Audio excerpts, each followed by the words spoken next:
चलिए, तो last class में हम लोगों ने ये एक्सरसाइज चक्रीय व्यंजक संबंधित स्टार्ट की थी, उसी को आगे डिस्कस करना। पूरी एक्सरसाइज वैल्यू प्रोसेस सॉल्व की जाएगी और अगर आपने उस तरह किया होगा तो कंप्लीट भी आसानी से हो गई होगी। ठीक, फर्स्ट करा दिया था, सेकंड, थर्ड, फोर्थ, फाइव, कौन सा फाइव, 5 नंबर क्वेश्चन आपको दिया है इस तरह से। अब फिर वही बात आ जाएगी कि अगर फैक्टराइजेशन करना है तो फिर फैक्टराइजेशन करके सॉल्व सिंप्लीफाई करना पड़ेगा। हमें फैक्टराइजेशन करना ही नहीं। ठीक, फैक्टराइजेशन का तरीका बताया था, आप क्या करेंगे, इसका मल्टीप्लाई करेंगे, फिर ए की घटती गाते हैं, फिर बी की घटती गाते हैं, फिर सी की घटती गाते हैं, फिर जाके फैक्टराइजेशन होगा। जो बचा हुआ पार्ट होगा कुछ फॉर्मेट बनाएगा जिससे ये डिनोमिनेटर एलिमिनेट हो जाएगा और जाके हम सॉल्व कर लेंगे। ठीक, बट अगर ऐसा हम करते हैं तो हमें टाइम बहुत ज़्यादा लगेगा। उस परिस्थिति में अगर हम एक काम करें कि सी को जीरो माने, सी को जीरो मानने से, क्योंकि अब सी के अलावा अब किसी को जीरो नहीं मान सकते, तो एक एक स्टेप सॉर्ट करते हैं। सी को जीरो मानने से इसकी कहानी खत्म, ये पूरा खत्म। अब सी यहाँ खत्म, सी यहाँ खत्म, तो मतलब अगर आप थोड़ा सा देखेंगे तो ए क्यूब बी स्क्वायर है ना, प्लस बी क्यूब माइनस का ए स्क्वायर अपॉन ए बी। जैसे हमने इसको माना सी जीरो, तो ए बी कॉमन भी मिल रहा है, तो ए बी जब कॉमन लेंगे तो बचेगा क्या, ए स्क्वायर बी है ना, माइनस बी स्क्वायर ए, और ये आपका ए बी नीचे रहेगा, ये इससे एलिमिनेट हो जाएगा। अभी भी ए बी कॉमन मिल रहा है, तो बचेगा क्या, ए और यहाँ माइनस में B, A B A minus B आया। ठीक, मन करे तो वैल्यू ले सकते हैं इसके बाद भी, लेकिन अब चाहे तो थोड़ा फैक्टराइजेशन, जैसे हमने सी को जीरो रखा, थोड़ा सिंप्लीफाई किया, इस बात को ऑप्शन में भी चेक करा सकते हैं। तो सी को जीरो रखने पर हमारा ये वाला पार्ट सब जीरो हो जाएगा, सी यहाँ जीरो, सब में जीरो। ठीक, जहां जहां सी था वो खत्म हो गया। अब रिजल्ट ये आया कि अगर देखा जाए तो माइनस बी, पहले वाला ऑप्शन का सिचुएशन कुछ ऐसा है कि minus B into minus A and A minus B, तो ये आपका आ गया A B A minus B. ठीक, दूसरे वाले ऑप्शन पहुंचे, B plus C, C zero हो चुका है, तो बी माइनस ए, तो खत्म हो गया। जब आप ये फर्स्ट वाला ऑप्शन ए वाला हमने सॉल्व किया, जब बी वाले सॉल्व करेंगे तो उसका रिजल्ट आएगा minus A B A minus B, तो ये पॉसिबल नहीं है। फिर ये आया सी ऑप्शन, ये आपका ए बी लेकिन ए प्लस बी, तो ये वाला ऑप्शन भी खत्म हो गया। इस वाले पे आए डी, तो ये खत्म हो गया, ये खत्म हो चुका। अब ये आएगा माइनस ए बी और ए माइनस बी, तो ये कहानी भी खत्म। तो सारे ऑप्शन खत्म हो गए। इतना कर लेने से हमें आंसर मिल गया, दैट इज ए। ठीक, कुछ ना समझ में आया सारी वैल्यू ले लो, लेकिन हमें ये दिखा था कि स्क्वायर वगैरह लगे हुए, फिर क्यूब भी लगा हुआ है, अगर हम 1 2 3 भी लेते हैं तो भी हमारी कैलकुलेशन एक बड़ी डिजिट की तरफ जा रही है, इसलिए हमने सी को जीरो लेकर थोड़ा सिंप्लीफाई कराया। जब सिंप्लीफाई कराना स्टार्ट किया तो हमने पाया कि A B A minus B आ गया, जो कि मुझे लगा कि हम चेक कराएं सी जीरो रखे तो जल्दी फॉर्मेशन बन जाए तो आसान हो जाएगा। ठीक, नोट करिए, ऐसे लिखेंगे सी जीरो लेने पर, फिर क्वेश्चन, फिर option A, option B, option C, ऐसे।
पढ़ते हैं आगे।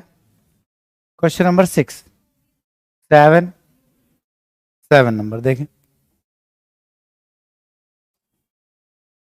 ए बी प्लस सी का स्क्वायर बी इस तरह से करते हुए, फिर वही बात आती कि अगर हमने सोचा कि हम इसको सिंप्लीफाई करेंगे तो कोई मतलब निकलेगा नहीं, सी को जीरो ले लेते हैं। ठीक, सी को जीरो लिया, अगर कॉन्ट्रडिक्शन आएगा तो फिर सोचा जाएगा, ऐसे कोई दिक्कत नहीं है। तो हमने देखा सी जीरो लिया तो ये आपका हो जाएगा A B square plus B A square, और ये सब खत्म। डिनोमिनेटर में सी जीरो हुआ तो ये खत्म, ये खत्म, ए बी।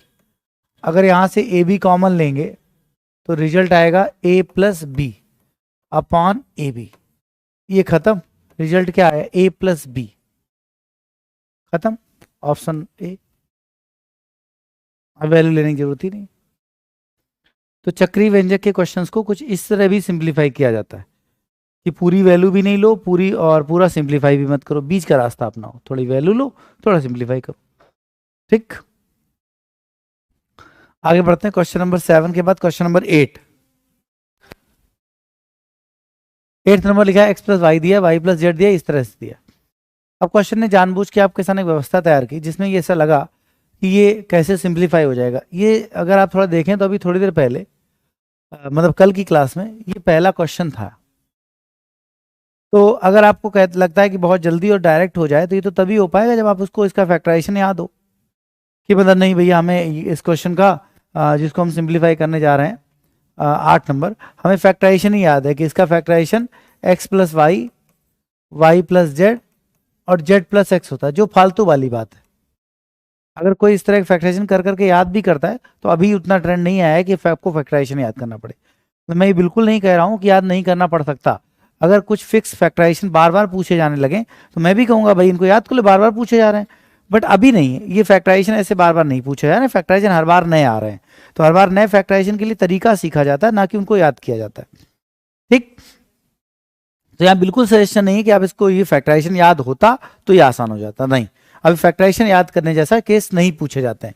इट मीन्स जब भी ऐसी स्थिति आएगी तो फैक्टराइजेशन तो हमें याद होगा नहीं, तो अब दूसरा विकल्प बचा कि फैक्टराइजेशन कर लें। तो ऐसा हम कर लेते अगर हम एकेडमिक में होते। ठीक, फिर भी हमने ऑप्शन की तरफ देखा तो सॉरी क्वेश्चन की तरफ देखा तो क्वेश्चन में हमें जो वैल्यूज दी गई वो इजी हैं। अगर क्वेश्चन की वैल्यूज टफ होती, जैसे X plus Y X Y Z की वैल्यूज बड़ी होती, तो मैं फैक्टराइजेशन का सजेशन देता।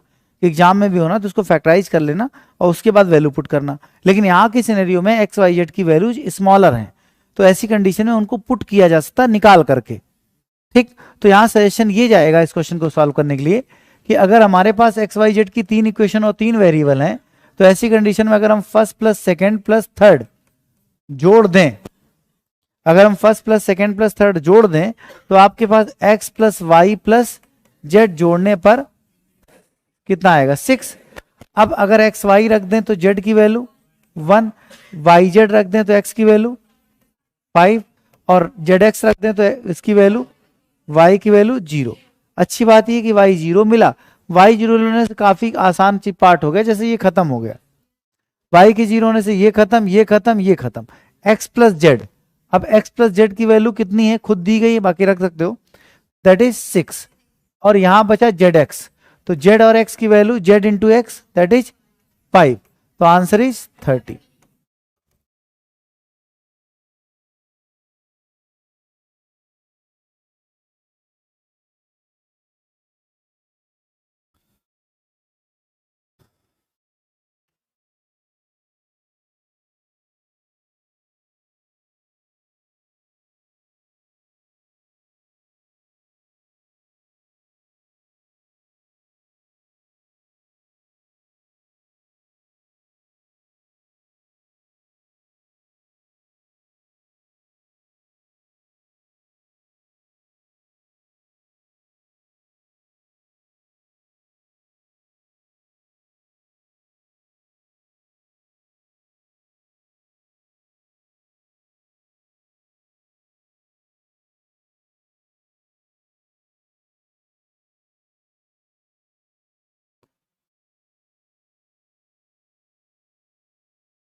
क्वेश्चन नंबर 9 हो गया, बताना देखो।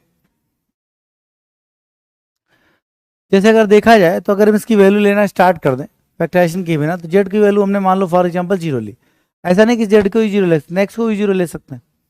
जेड को 0 लिया तो हमारे पास सिनेरियो होगा कि इसकी कहानी खत्म, जेड यहाँ खत्म, जेड ये खत्म, जेड ये खत्म।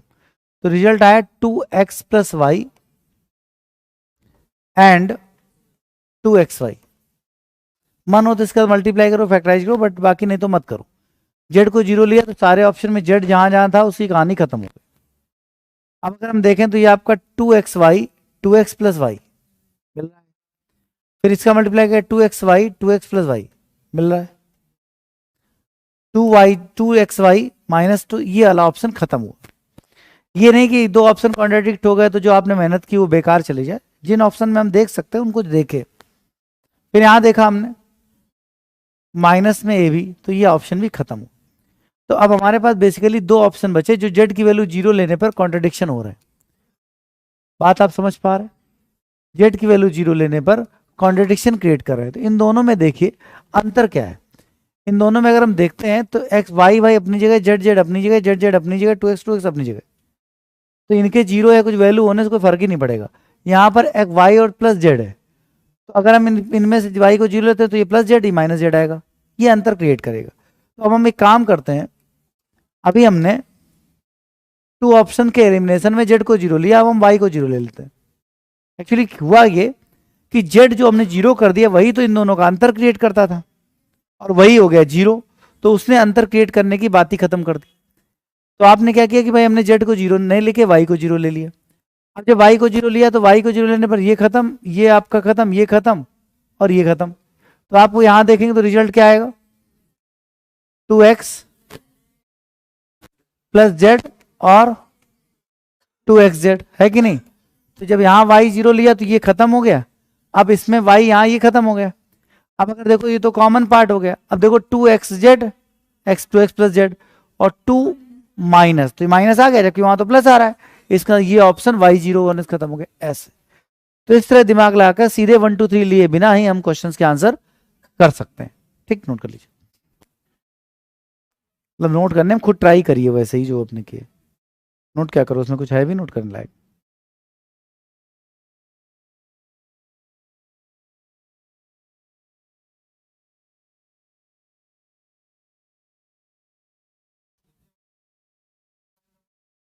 तो वो तो खत्म हो चुका ना पहले ही, तो नीचे दो बचेंगे, फिर बाद में जेड 0 लेना पड़ेगा। और अगर x को लोगे 0 तो फिर उस स्थिति में ये दोनों अंतर क्रिएट नहीं करेंगे, ये दोनों फंस जाएंगे आपस में, ये दोनों और ये दोनों फंस जाएंगे। तो दो दो बार करना पड़ेगा। तो एक रास्ता देते था कि नहीं नहीं, हमें कुछ नहीं सोचना, हम एक x का मान 1, y का मान 2, z का मान 3 बिल्कुल ले लो, लेकिन कैलकुलेशन कितनी हो जाएगी ये भी तो सोचो, है ना? तो उससे हमारी कैलकुलेशन बढ़ेगी। तो सीधे वैल्यू लेने में कोई दिक्कत नहीं, जब कभी कुछ ना समझ में आए तो आप वैल्यू सीधे ले सकते हैं, लेकर क्वेश्चन को सिंप्लीफाई करने का प्लान कर सकते हैं, कोई प्रॉब्लम नहीं। बट अगर थोड़ा इस तरीके से मतलब बुद्धिमत्ता थोड़ा ध्यान देंगे तो चीजें ज्यादा आसानी से ठीक हो पाएंगी। ठीक, बढ़िया, आगे 10 नंबर हो गया, मतलब उसी तरह से करिए जैसे पीछे 11 13 13 बताना, 13 का आंसर नहीं आ रहा।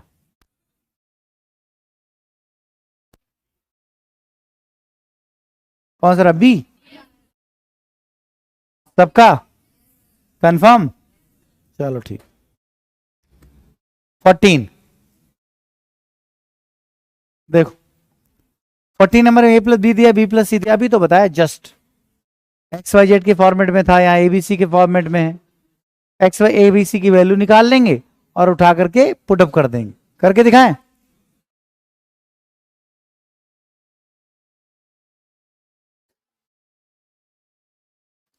फिफ्टीन 16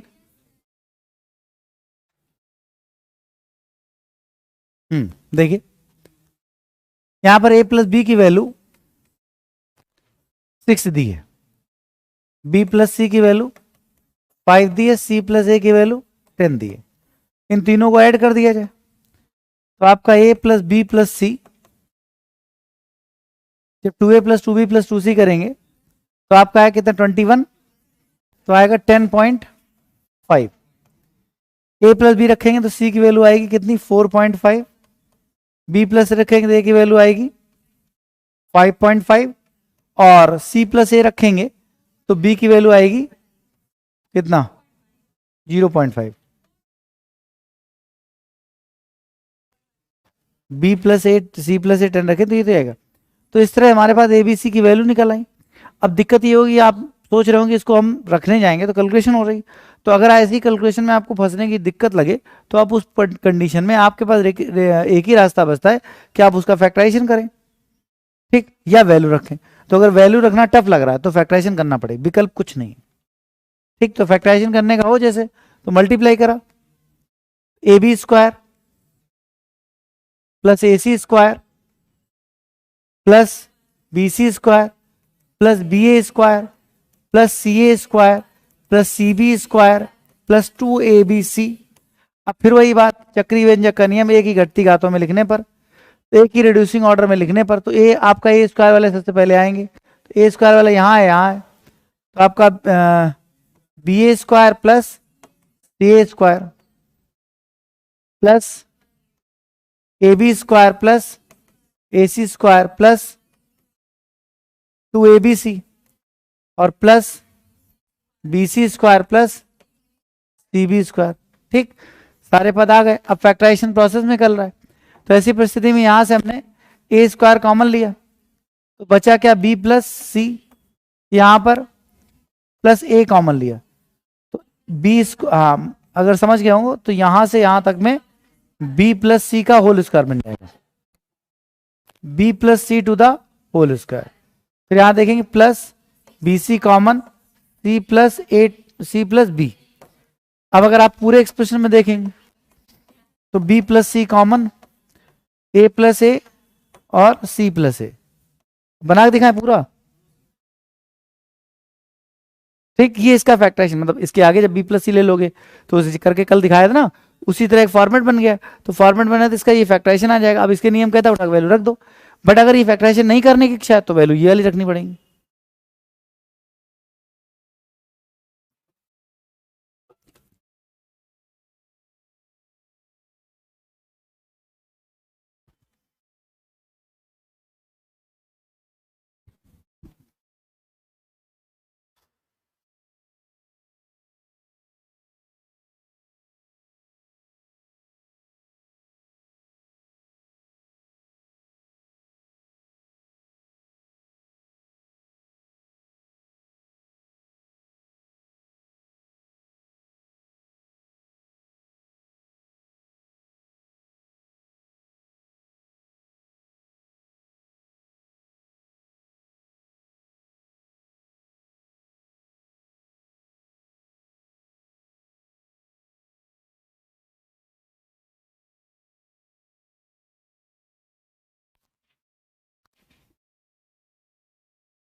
चलिए बढ़ते हैं आगे।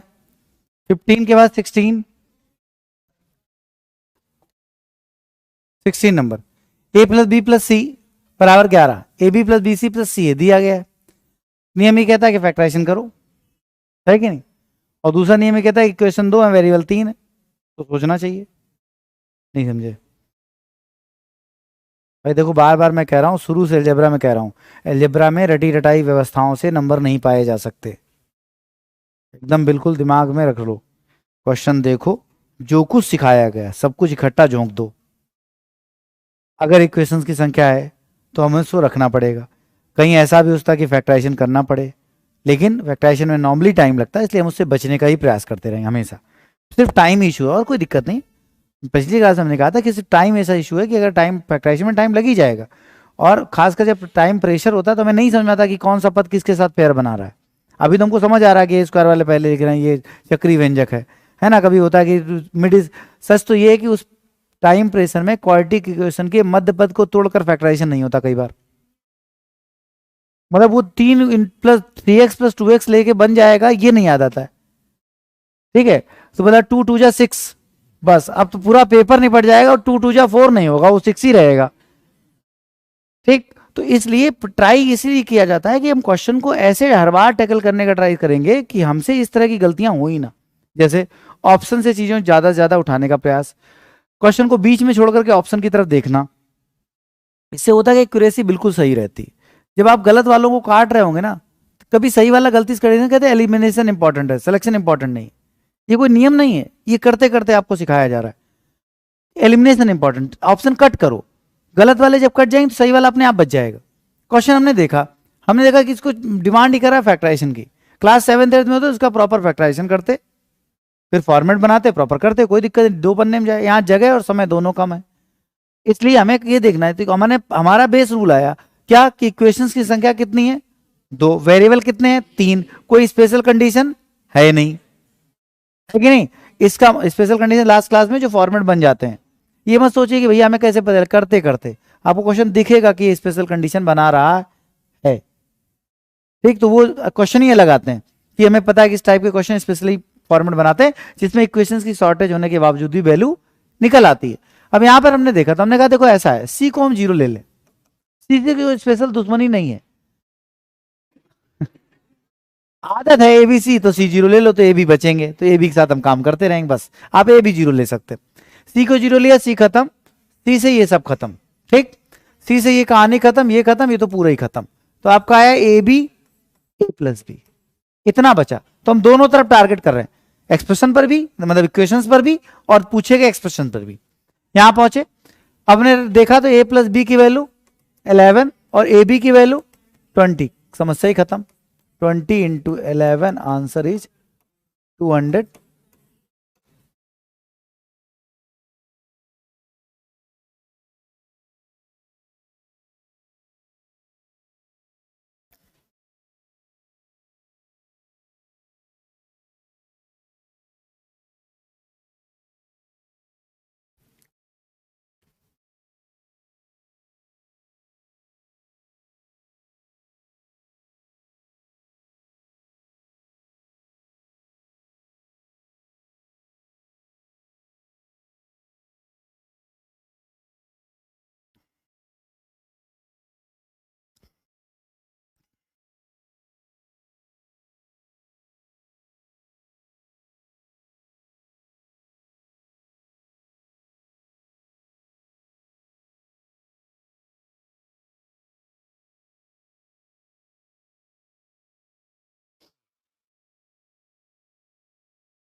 हो गया।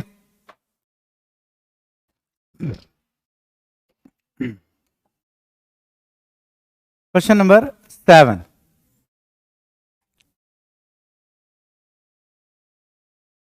17 बताना।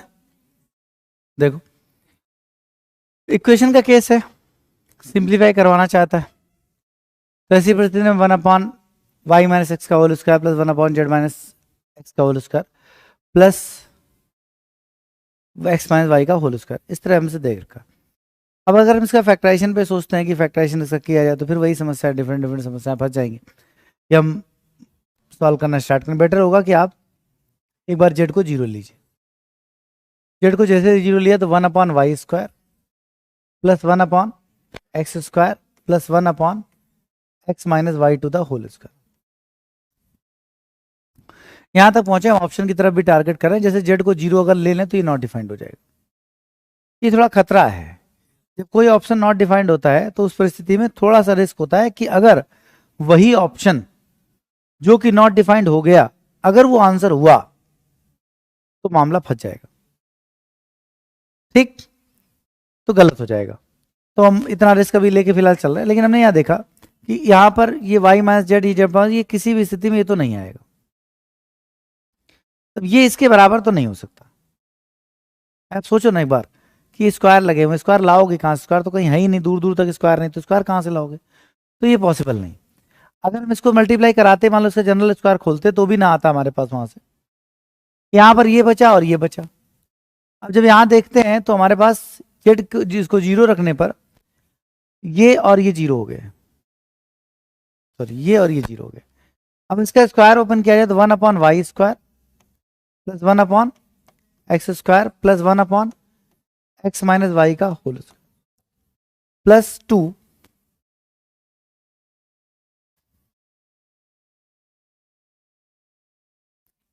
1/y into 1/x plus 1/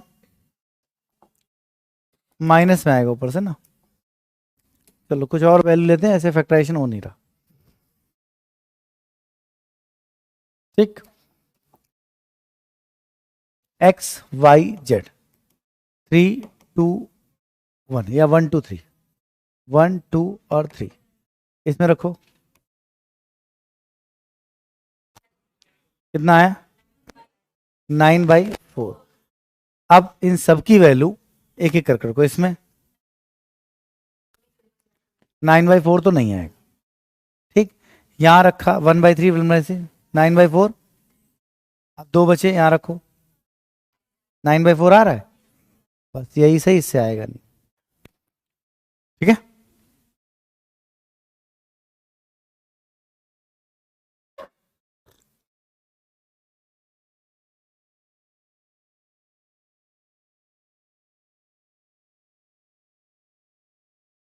general factorisation किसी व्यक्तिगत इच्छा हो तो बता देना।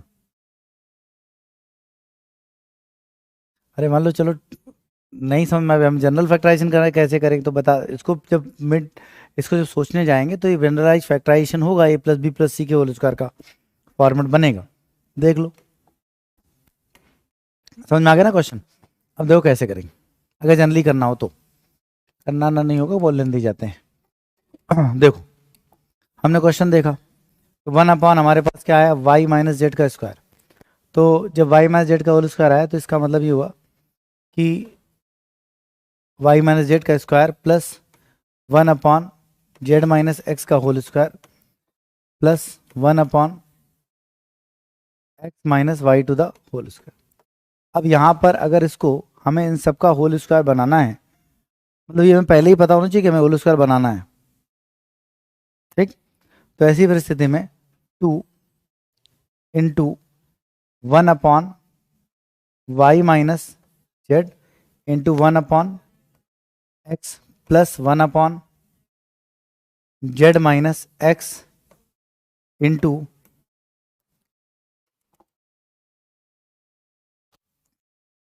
प्लस 1/, नीचे लिखते हैं, ठीक है, plus 1/z minus X.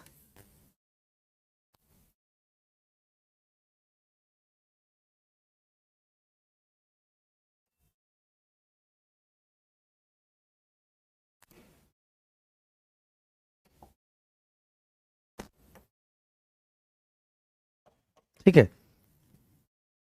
Plus 1/z minus X into X minus Y plus 1/x minus Y into Y minus Z. यहां पहुंच गए, इसको हमने इसमें ऐड कर दिया। जैसे हमने ऐड करा तो तुरंत देखो ये पूरे को हम वही जो डिमांड है 1/x minus Y Y minus X Y minus Z plus 1/z minus X plus 1/x minus Y to the whole square लिख सकते हैं, ठीक। तो आपका इसके इक्वल में आ गया तो ये आंसर आ गया।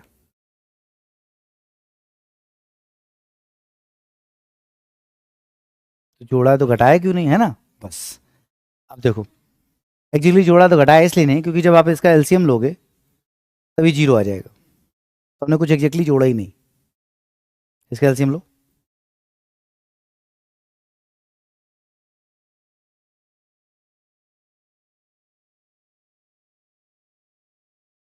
तो क्या आएगा 0, ऊपर आएगा x minus Y Y minus Z Z minus X. तो जब ऊपर ये आएगा तो ये हो जाएगा 0। तो इसका मतलब हमने कुछ जोड़ा ही नहीं ना, ये तो 0 है, जो लिखा है वो एग्जैक्टली तो 0 है, लेकिन उसने फॉर्मेट बना लिया, ठीक। बट एग्जाम में सब याद नहीं आता है, ठीक है, मतलब नहीं आएगा, मतलब ये आ जाएगा तो अगला नहीं आएगा, अगला आएगा तो उसका अगला नहीं आएगा। ठीक है, उसके बावजूद भी जिनसे मतलब मैक्सिमम चीज़ों से जो हमें याद नहीं आएंगे उनके लिए हम तरीके बना रहे हैं ताकि हमें वो याद ना रखनी पड़े। ठीक है, लेकिन उसके बावजूद भी बहुत कुछ ऐसा है जो हमें याद रखना पड़ेगा। ठीक है, तो उनके लिए काम करते रहिएगा, मतलब बहुत जगह हमें ये फॉर्मेट बनेगा, पिछले एक्सरसाइज सोचिए, है ना, तो वो याद रखने पड़ेंगे, नहीं तो फिर फंस जाओगे। लेकिन जहां तक आपको प्रयास करना है बचने का, क्योंकि इंपॉर्टेंट यही होगा कि क्वेश्चन हो, इंपॉर्टेंट ये नहीं कि वो उसी तरीके से हो। ठीक, तो यहाँ ये 0 है, ये आपको जोड़ना याद नहीं, आप अगर करोगे भी तो आप कहोगे जोड़ो और घटाओ, तो घटाने वाले फिर एलसीएम लो तो वो 0 हो जाएगा। बात वही है, कुल मिला के हमने जोड़ा ही नहीं है कुछ, ये एग्जैक्टली 0 है, इसलिए वो सीधे स्क्वायर बन जाएगा और ये आंसर हो जाएगा। नोट तो नहीं करना। अब आगे बढ़ो, क्वेश्चन नंबर 18 हो गया। 18 बताना, 18 तो आ जाना चाहिए था, कि यही नहीं, सोचना कुछ है ही नहीं उसमें।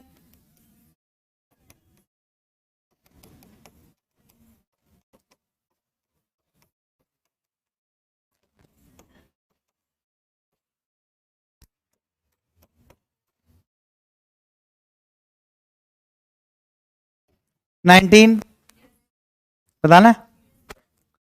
देखो, जो हमारा दिया गया एक्सप्रेशन है उसकी वैल्यू 0 दी गई, इक्वेशन 1 है, वेरिएबल 2 है, वेरिएबल 3 है। अब अगर हम इसका स्क्वायर की डिमांड करते हैं तो एक रास्ता तो हम स्क्वायर कर दें, जब स्क्वायर कर देंगे तो हमारे पास उस तरफ जाने के लिए डेटा निकल आएगा 2x5 minus Z Z x, है ना, फिर उसको सिंप्लीफाई करके मैच करा सकते हैं। तो जैसे इसका 0 है, इसका स्क्वायर करें तो X square Y square plus Y square Z square plus Z square X square plus 2 X Y Y Z, सही है, plus Y Z Z X plus Z X और एक्स वाई। समझ में आ रहा है? अब यहां से पूरे में सोचो क्या कॉमन ले सकते हो,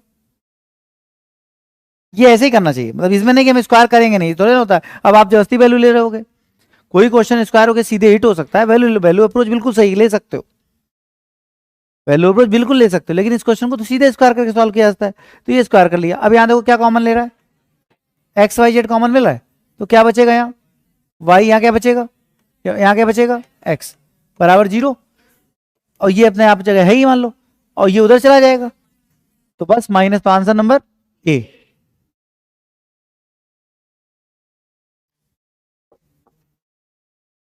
बताइए, बेहिचक बताइए।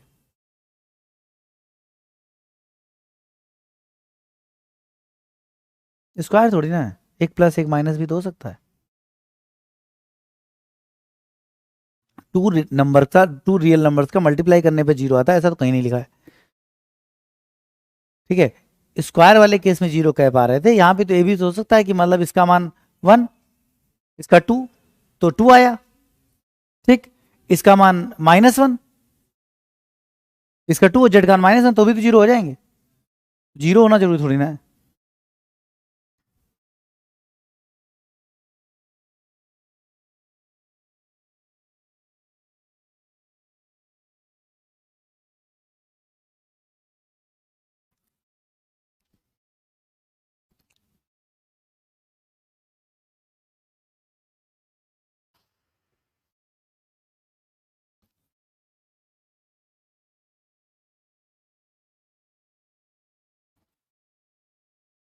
बढ़ते हैं आगे, 19 के बाद 20, 21,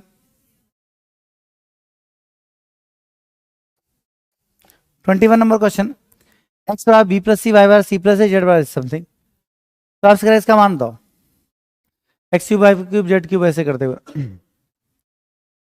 ठीक है, तो अगर सॉल्व करने की इच्छा हो तो अलग बात है, नहीं तो एबीसी की वैल्यू एज्यूम कर ली जाए। अब एबीसी में अगर हम सबको 0 मानेंगे तो दिक्कत आ जाएगी, तो 2 को 0 मान सकते हैं, जैसे अगर हम ए को और बी को 0 मान लें तो उस कंडीशन में एक्स का मान सी, वाई का मान सी और जेड का मान 0 हो जाएगा। ए और बी के 0 होने से ये वाला पार्ट 0 हो जाएगा, एक्स की वैल्यू सी तो सी क्यूब है कि नहीं, वाई की वैल्यू सी भी तो सी क्यूब, और जेड 0 हो गया तो खत्म अपॉन ए क्यूब। सही है, ए की वैल्यू 0 लेट कर नीचे सी क्यूब बचेगा। एक सेकेंड, बस बस बस। हाँ,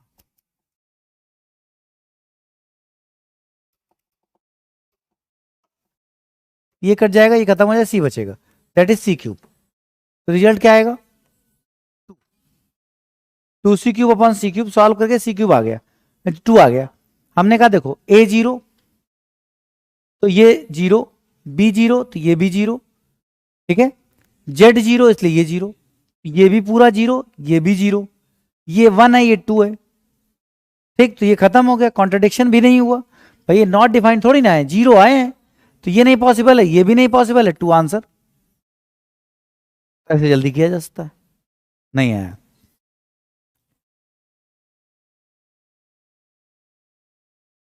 मान सकते हैं, देख रहे हैं अभी हम।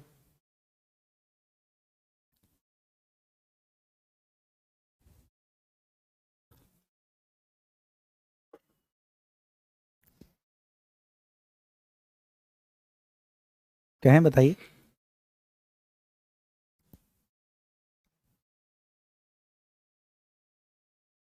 कोई दिक्कत? कुछ और मानना हो आप मानिए, सिर्फ कैलकुलेशन बढ़ेगी। और अगर जनरल करना हो तो कोई समस्या नहीं। एक्स वाई की जेड की जगह एक्स की जगह ए प्लस बी, वाई की जगह बी प्लस सी, फिर स्क्वायर को क्यूब ओपन करिए, है कि नहीं? इतना लेंदी भी नहीं होगा, लेकिन लेंदी तो हो गई, मतलब एक्सेसिव नहीं होगा। हाँ बताओ क्या पूछ रहे थे? बिल्कुल मान सकते हैं, एक्स वाला 0 मान लो। जैसे एक्स को 0 माना, तुरंत ये भी 0, ये भी 0, ये 0 ऑलरेडी, तो 3 0 दिखाई देंगे ऑप्शन में। डिसाइड कैसे करोगे कि कौन सा वाला 0 अच्छा है?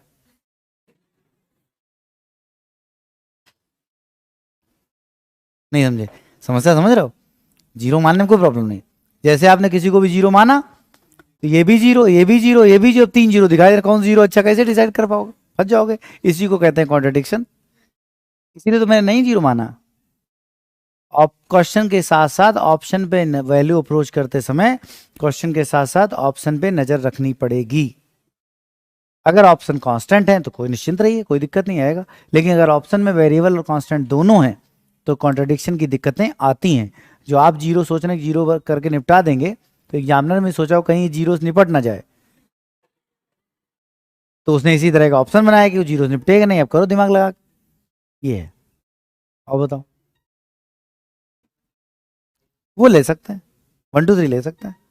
1 2 3 से मुझे अभी कॉन्ट्रडिक्शन नहीं दिख रहा, नहीं आएगा 1 2 3 से कोई कॉन्ट्रडिक्शन, ले सकते हो, ठीक। लेकिन एक बात बता, आप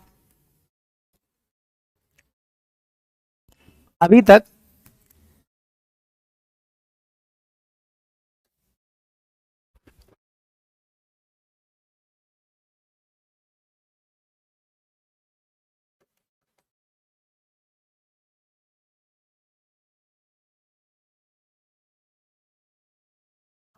एक है हिट एंड ट्रायल, दूसरा है वैल्यू अप्रोच, ठीक। पहली बात तो इन दोनों में अंतर क्या होता है बता चुका हूं मैं, पूछ रहा हूं बस। ले सकते हैं अपने मन से कोई वैल्यू ले सकते हैं हिट एंड ट्रायल में, उसमें कोई वैल्यू अपने मन से ले सकते हैं नहीं। फिर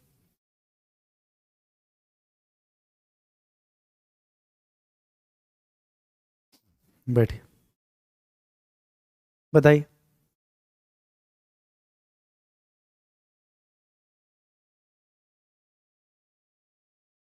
शुरू से बताइए, हिट एंड ट्रायल में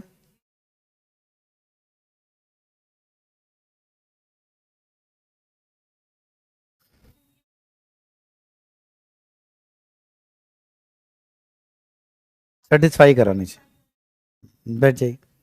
तो hit and trial value approach का बेसिक अंतर यह है कि हिट एंड ट्रायल में वैल्यूज आपको पता चल गई कि यही आंसर्स हैं। जैसे a प्लस बी बराबर 10 और a माइनस बी बराबर मान लो 2, तो आपने a 6 रखा, b 4 रखा और आपका आ गया, तो ये आपका वैल्यू अप्रोच नहीं है, ये हिट एंड ट्रायल है। आप एग्जैक्टली आंसर 6 4 4 ही थे, लेकिन आपने वैसे ही मान सोच लिए तो वो हो गए। हिट एंड ट्रायल तब होता है जब इक्वेशंस की संख्या की कमी ना पड़े।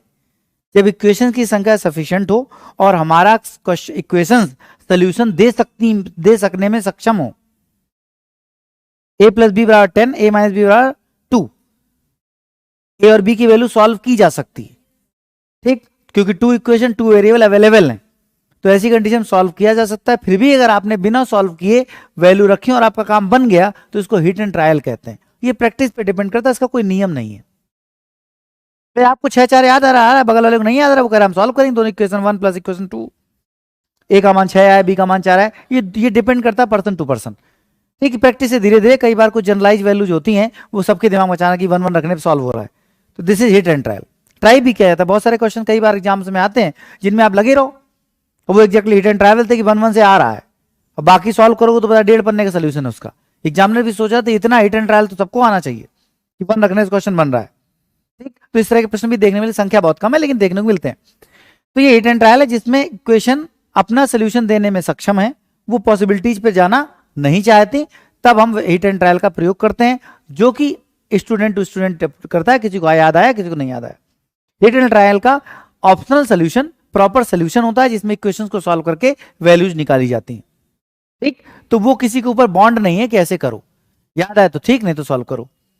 याद आ जाएगा तो सिंपल सी बात है, 3 स्टेप बढ़ जाए, a प्लस बी बराबर 6 और a प्लस बी बराबर 10, a माइनस बी बराबर 2। इसी को अगर सॉल्व करोगे तो दोनों इक्वेशन जोड़ोगे, फिर 2a बराबर 12 आएगा, फिर a बराबर 6 आएगा, 3 स्टेप हो जाएंगे। लेकिन 6 4 आ गया तो कितनी सेकंड में हो गया, कुछ माइक्रो सेकंड लगे, मतलब वो भी बोलने में, उससे पहले तुम्हारे दिमाग में पहले सोच लिया था। तो हिट एंड ट्रायल सोचते रहना चाहिए जहां जहां आप कर पाए। तो हिट एंड ट्रायल का कोई नियम नहीं, वो आपके ऊपर डिपेंड करता है, आप सोचिए आराम से। वैल्यू अप्रोच, वैल्यू अप्रोच के स्टेटमेंट 1, सबसे पहले पॉसिबिलिटीज होनी चाहिए। Limitations of value approach, possibilities होनी चाहिए,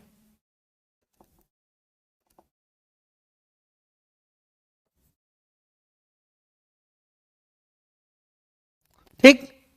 पहला नियम कैसे, मतलब क्वेश्चन ने हमें सफिशिएंट इक्वेशंस दी ही नहीं जिनसे हम सॉल्व कर पाते, तब आती हैं पॉसिबिलिटीज। तो अनंत संभावनाएं होंगी। एग्जाम्पल, a प्लस बी बराबर 10।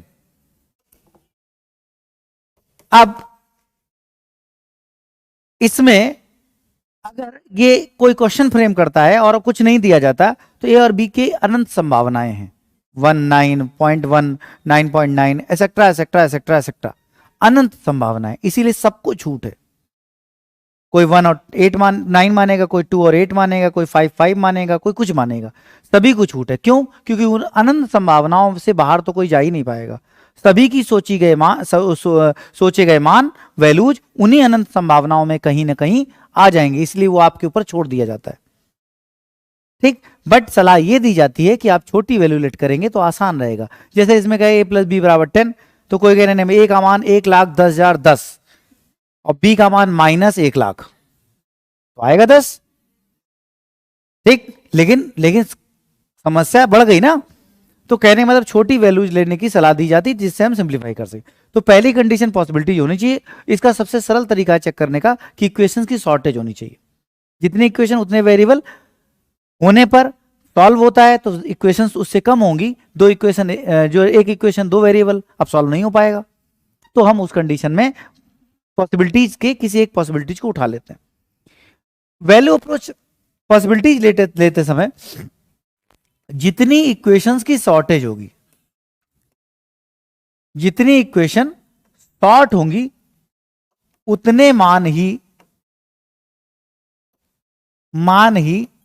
एज्यूम किए जा सकते हैं,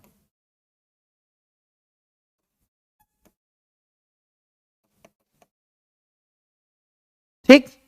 क्योंकि जितनी शॉर्ट है उतने आप एज्यूम कर लो, तो बचे हुए अपने आप निकल आएंगे। जैसे a प्लस बी बराबर 10, दो वेरिएबल एक इक्वेशन, तो एक आप एज्यूम कर लो। जब a एज्यूम करो तो b सॉल्व होगा। अब कोई कह रहा है a और b दोनों एज्यूम करे एग्जैक्टली, वो गलत कह रहा है। वो देख रहा है a बराबर 6 मानो b 4 आया, तो रखा आपने 6 ही था, b निकला है। a को आपने 1 रखा, b 9 आया, तो रखा आपने सिर्फ a था, b है। तो दोनों फ्री नहीं है, क्योंकि एक इक्वेशन तो है ना, तो एक यूनिक सोल्यूशन तो देगी ना, ठीक। ये नहीं कि आप दोनों के लिए स्वतंत्र होते तो a का मान 10, b का मान 25 आके 10 दिखाए तो जाने। तो दोनों स्वतंत्र नहीं, एक दूसरे पर डिपेंड है। एक को रखने पर दूसरा निकलेगा, तो एक को हम सोच सकते हैं। समझ में आई बात? तीसरी सिचुएशन इंपॉर्टेंट, कि कोई भी ऐसी वैल्यू, नोट करने के लिए नहीं बोल रहा हूं, मैं समझा रहा हूं, कोई भी ऐसी वैल्यू एज्यूम नहीं करेंगे जिससे दिया गया इक्वेशन नॉट डिफाइंड या पूछा गया एक्सप्रेशन नॉट डिफाइंड बन जाए। पता उसने आपको समथिंग समथिंग दिया 1/x + 1/y, हमने y 0 मान लिया, वो तो नॉट डिफाइंड बन जाएगा, तो सॉल्व ही नहीं होगा। ठीक, तो कोई नॉट डिफाइंड से हमेशा बचते रहना, कॉन्ट्रडिक्शन होने पर वैल्यू बदलनी पड़ती है। ठीक, अब आपकी अपनी बात पे आते हैं, जहां से हमने ये बात स्टार्ट की थी। आपने कहा 1 2 3, अरे 1 2 3 मानोगे तो 1 2 3 सेटिस्फाई नहीं करेगा ना। 1 2 3 मान तो ली, एक्सप्रेशन नहीं था, एक इक्वेशन तो है ना। अब आप तीनों मान लोगे तो सेटिस्फाई नहीं करा पाओगे, इसलिए दो मानो, तीसरा निकालो। अब समझो मैं क्या कह रहा हूं, जितनी इक्वेशन की शॉर्टेज है उतनी ही मान सकते हो। इसलिए इस इक्वेशन की अवेलेबिलिटी में दो इक्वेशन की शॉर्टेज है, क्योंकि तीन वेरिएबल हैं तो दो को एज्यूम कर सकते हो, तीसरा निकलेगा ना कि तीनों मान सकते हो। तीनों मान सकते होते तो आपकी 1 2 3 वाली बात सही होती, और 1 2 3 को जीरो ही नहीं आएगा। जब आपकी मानी गई वैल्यू इसी को सेटिस्फाई नहीं कर रही है तो फिर क्वेश्चन कैसे सॉल्व होगा? इसका मतलब उन अनंत संभावनाओं में से कोई एक पॉसिबिलिटी आपकी बने, इसके लिए जरूरी है कि दो को एज्यूम करो, तीसरा निकालो, तो अपने आप उस पॉसिबिलिटी के मध्य में आपका डेटा सेट हो जाएगा। समझ में? तो जीरो मान नहीं सकते, जीरो मानने से दिक्कत समझ में आ रही, तो x का मान 1, y का मान 2 रख करके z निकालो, तो तीनों निकल आए, उठा के पुट कर दो। समझ में? फिर ऑप्शन में पुट करो, आंसर सॉल्व हो जाएगा। ठीक, इसीलिए कहा गया था कि क्वेश्चन की स्थिति ऐसी नहीं है कि वैल्यू ऊपर से किया जा सके, क्योंकि जो मैं बता रहा हूं उसको सॉल्व करने में टाइम ज्यादा लग जाएगा, इसीलिए प्रॉपर जनरल स्क्वायर कराया गया था, क्योंकि वो ज्यादा आसान था, दिख भी रहा है, सोचना भी नहीं कि नहीं याद आएगा। जिन क्वेश्चंस में जनरल अलजेब्रा के, जिन क्वेश्चंस में आपको जनरल फॉर्मेट या जनरल सॉल्यूशंस नजर आएंगे ना, वो सबसे जल्दी सॉल्व होंगे, क्योंकि अलजेब्रा कहती है कि अगर आपको पता है कि ऐसे सॉल्व होगा तो एग्जैक्टली बस लिख भले रहो, टाइम पास है, आपको आंसर भी याद है कि कब क्या आएगा। जिन क्वेश्चंस के प्रूवमेंट हमें पता होते हैं, हमें पता होता है चौथी लाइन में क्या हमें बनाना है, हम उसी हिसाब से उसको ऑर्गेनाइज करते चले जाते हैं। ठीक, तो अलजेब्रा में जब जनरल याद आए तो सब भूल जाना, सीधे आंसर पे पहुंच जाओगे, अपने आप पहुंच जाओगे, बताने की जरूरत नहीं पड़ेगी। दिक्कत सिर्फ तब तक है जब तक हमें पता ही नहीं कि इसको हम करें क्या। इसीलिए value approach, different different different different scenario समझाए जा रहे हैं कि क्वेश्चन में कुछ ना समझ में आए कि करो क्या, फिर भी आप वैल्यू पुटअप करके सॉल्व करो। समझ रहे?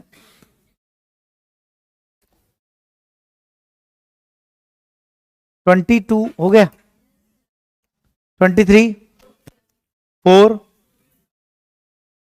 23, 23 नंबर एस बराबर दिया है, S minus A, S minus B, S minus C पूछा है। ध्यान दिया जाए, मुझे लगता है एस की वैल्यू रख दो, आसानी सिंप्लीफाई हो जाएगा। 23 किसी ने पूछा था, एस की वैल्यू रख दो, सिंप्लीफाई हो जाएगा, पहला रास्ता।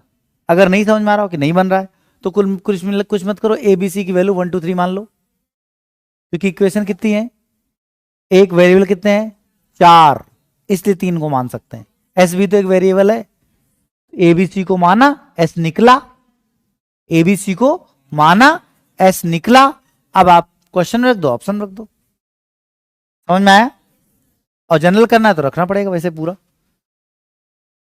और ये वही क्वेश्चन है जो पहला क्वेश्चन, उसी के फैक्टराइजेशन उसने पूछ लिया है। यहां पर A plus B, B plus C plus A आएगा, और A plus B plus C plus A किसका फैक्टराइजेशन था, बी का था ना, पहला क्वेश्चन था इसी एक्सरसाइज का। 24, सेम वही क्वेश्चन, अभी तो वही तो बता रहे हैं। आंसर नहीं यार,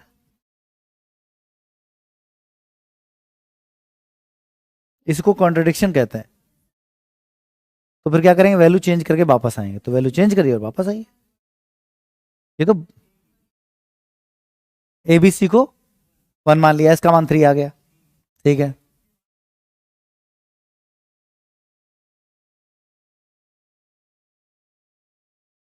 कॉन्ट्रडिक्शन नहीं हो रहा है, वही सही है।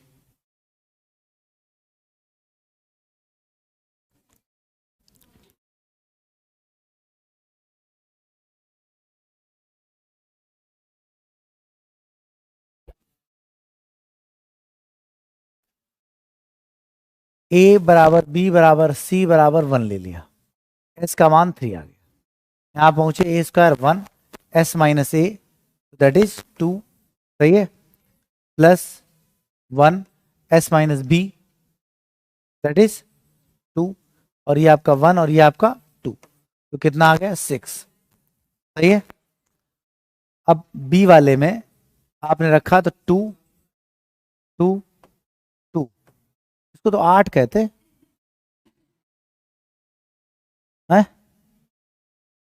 तो 8 कहते हैं। सी वाले में रख के दिखाएं,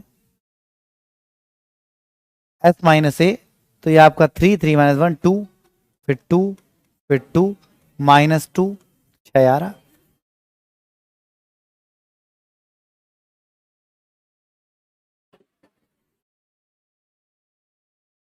एक्चुअली 2 इंटू 2 इंटू 2 8 होता है, 6 नहीं होता है। बढ़े आगे।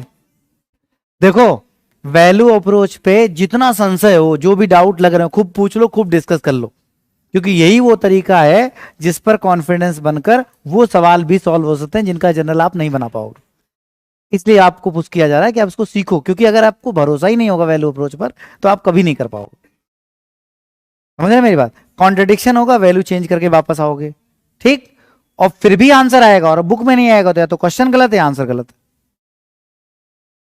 मतलब अगर वैल्यू अप्रोच से क्वेश्चन में रखने पर आप सारी परिस्थितियों को सही से फॉलो कर रहे हैं, कोई ऐसी गलती नहीं कर रहे हैं जो नहीं होनी चाहिए, और क्वेश्चन में रखने पर और ऑप्शन रखने पर आपको आंसर कुछ और आ रहा है, और क्वेश्चन कह रहा है कि नहीं नहीं ये नहीं आएगा, तो इट मीन क्वेश्चन गलत है, फाइनल।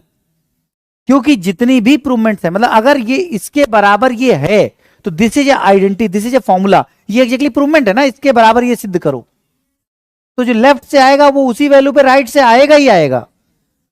और अगर आ भी रहा है और फिर भी करोगे गलत तो कैसे हो सकता? हो ही नहीं सकता। ठीक, तो होता क्या, जब मिसप्रिंटिंग वगैरह में कई बार कोई बच्चा फंस जाता है तो उसको कंफ्यूजन स्टार्ट हो जाता है। कंफ्यूजन कुछ है ही नहीं। अगर x square plus 2x plus 1 बराबर x प्लस 1 का होल स्क्वायर लिखा जाएगा तो x की वैल्यू लेफ्ट में रखो और उतनी राइट में रखो, तो अपने आप दोनों तरफ बराबर आएंगे। अब कह दो ये नहीं आ रहा है तो इस मिसप्रिंटिंग ही कहेंगे इसको, और क्या ही हो सकता है। इसलिए इस वैल्यू अप्रोच वाले पे थोड़ा कॉन्फिडेंस बनाइए। कहीं दिक्कत जहां भी आ रही है उसके हम जगह आंसर इसीलिए कर रहे हैं आपको। 25 6 7 8 9 20 29। अब आप करो इसको, एबीसी का मान मानो, एस का मान आएगा, क्वेश्चन में रखो, ऑप्शन रखो, करो अभी।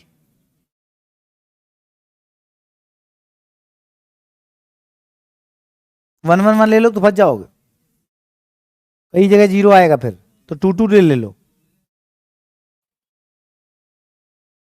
टू टू लेने से दिक्कत नहीं होगी। टू टू टू लेगो तो आपका क्या आएगा 6, तो एस का मान आ जाएगा 2, अच्छा 0 बन जाएगा, तो 1 2 3 ले लो।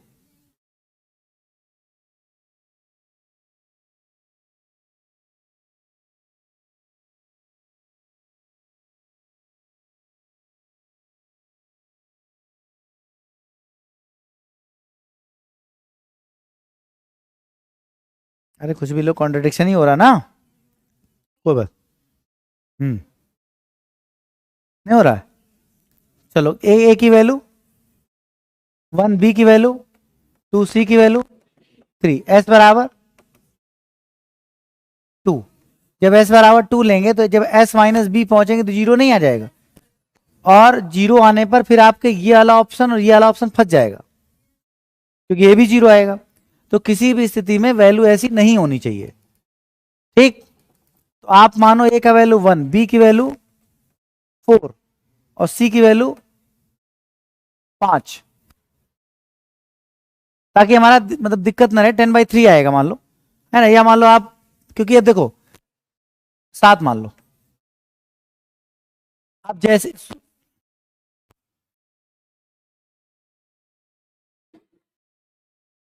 अगर किसी भी स्थिति में, आज समझ गया, बहुत समझदार होगा, वैल्यू अप्रोच से ज्यादा बात होगी ना तो समझदार होगा तुरंत इमीडिएटली। जैसे ही आप किसी भी स्थिति में ऐसी कोई वैल्यू एज्यूम करोगे जिससे वो वैल्यू मैच करेगी, किसी भी वैल्यू, जैसे हमने 7 4 11 1 12 डिवाइड बाई 3 तो 4 आएगा। अब बी माइनस सी फंस जाएगा, तो एक काम करो कि तुरंत इसी समय, हमें पता है बी माइनस 4 जीरो है, जीरो में फंसा देगा हर जगह, तो उस स्थिति में इसको 2 मान लो और इसको 3 मान लो, अब आपका क्या होगा, अब 4 भी आएगा और कोई भी 0 होता वहां नजर नहीं आएगा, क्योंकि 0 होने से हम बार बार फंस रहे हैं यहां और यहां, क्योंकि यहां भी 0 ही आ जा रहा है। अब आपका ठीक है, अब आप रखोगे तो कोई समस्या नहीं आएगी। पहली बात, ये क्वेश्चन का तरीका है, क्योंकि जैसे आपका 0 बन रहा है तो कॉन्ट्रडिक्शन फंस रहा है, तो कोई भी ऐसी वैल्यू नहीं लेनी है जिससे यहां ये 0 हो पाए, क्योंकि हमारे पास उस स्थिति में 0 2 आंसर है। हर बार फंसते रहो, हमेशा फंसते रहो, ठीक। अब इस क्वेश्चन को एग्जैक्टली अगर ध्यान से देखो तो ये स्पेशल फॉर्मेट है। जरा इसको देखो, उधर में देखो, इसको देखो, A cube B cube C cube S minus A plus S minus B plus S minus C बराबर 3s minus A minus B minus C. ये A plus B plus C के बराबर है, इसलिए इस पूरे की वैल्यू 0 है। और अगर A cube plus B cube plus C cube में A plus B plus C 0 मिल जाए तो इसका रिजल्ट 3abc होता है, ठीक। समझ में आया नहीं आया? ये एग्जैक्टली क्वेश्चन है, इसलिए इसका आंसर ये बनेगा। ये नजर आ जाना चाहिए था, नहीं आ रहा तो वैल्यू अप्रोच वाली बातों का ध्यान रखिए।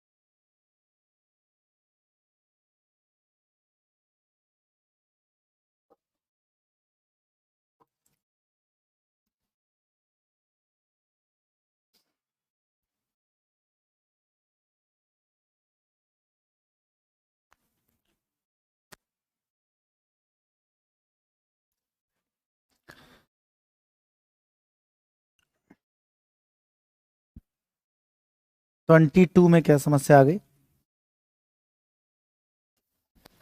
पिछली एक्सरसाइज पलट के देखिए। ये फॉर्मेट बेस्ड क्वेश्चन है, ये तभी संभव है जब ये ठीक इंप्रूवमेंट कराया गया था आपको लास्ट एक्सरसाइज 31 तक, 32 तक हो गया, 31 ए प्लस बी प्लस सी 0 दिया, तो हमने कहा काम करते हैं कि इसकी वैल्यू, मतलब वैल्यू मानने की इच्छा है कि और कुछ सोच रहे हैं? हाँ, तो 1 1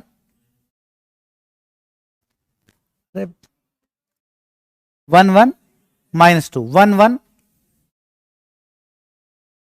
ठीक। तो आप एज्यूम करेंगे 1 2 माइनस 3, अब रख तो आ जाएगा, ठीक। नॉट डिफाइंड से तो बचाना ही है ना, 32 तक, ठीक। तो ये अलजेब्रा की एक्सरसाइज खत्म हुई, अगली नहीं स्टार्ट करेंगे आज, ठीक है। तो लेकिन फिर भी